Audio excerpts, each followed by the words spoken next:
Hey guys, welcome back to my channel. இன்றைக்கி நம்ம வந்து கத்திரிக்காய் கூட்டு எப்படி பண்ணுறதுன்னு பார்க்க போகிறோம். ஸோ பொதுவாக எல்லாருமே கத்திரிக்காய் விரும்பி சாப்பிட மாட்டாங்க. இன்றைக்கி நான் சொல்கிற முறையில் ட்ரை பண்ணி பாருங்கள், உங்களுக்கு கண்டிப்பாக பிடிக்கும். ஸோ கத்திரிக்காய் கூட்டு பண்ணுறதுக்கு அரைச்சி விட்டு நான் பண்ணுறேன். ஸோ கத்திரிக்காய் கொஞ்சம் நான் வாஷ் பண்ணி வச்சுருக்கேன், அதில் கொஞ்சம் தக்காளி போட்டிருக்கேன். ஸோ இப்போ அரைச்சி விட்றதுக்கு ஒரு கப்பு கடலைப்பருப்பு, அப்புறம் உங்களுக்கு என்ன காரம் வேணுமோ அதுக்கேற்ற மாதிரி வரமிளகா எடுத்துக்கோங்க. நான் இதில் வந்து 2 வரமிளகா எடுத்திருக்கேன். ஸோ இதை நல்லா எண்ணெய் விட்டு நல்லா வதக்கிக்கோங்க. அந்த கடலைப்பருப்பு நல்லா வந்து உங்களுக்கு ப்ரௌன் கலரில் வர மாதிரி கொஞ்சம் நல்ல நேரம் நல்லா வறுத்துக்கோங்க.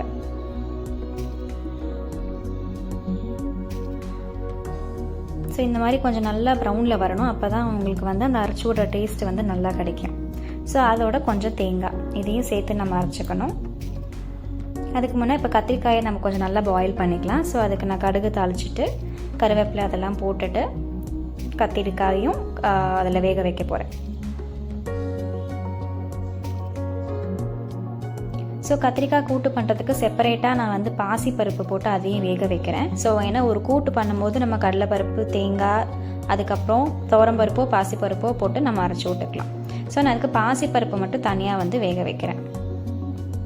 இப்போ இந்த கத்திரிக்காயை கொஞ்சம் நல்லா ஒரு 10 நிமிஷம் பாயில் பண்ணுங்கள் மஞ்சள் பொடி போட்டுட்டு.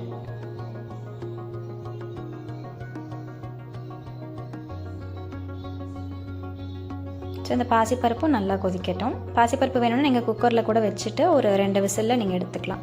இப்போது நான் தேங்காய் இதை போட்டு நல்லா அரைச்சி விட்டுட்டேன். அந்த அரைச்சி வச்ச விழுதையும் நான் அந்த கத்திரிக்காயோட சேர்த்து ஆட் பண்ணிட்டேன். இப்போ பருப்பு வேக வச்சதையும் நீங்கள் வந்து இந்த கத்திரிக்காய் கூட்டோட போட்டுக்கோங்க. போட்டு நல்லா கலந்து விட்டு ஒரு 5 நிமிஷம் கொதிக்க விடுங்க.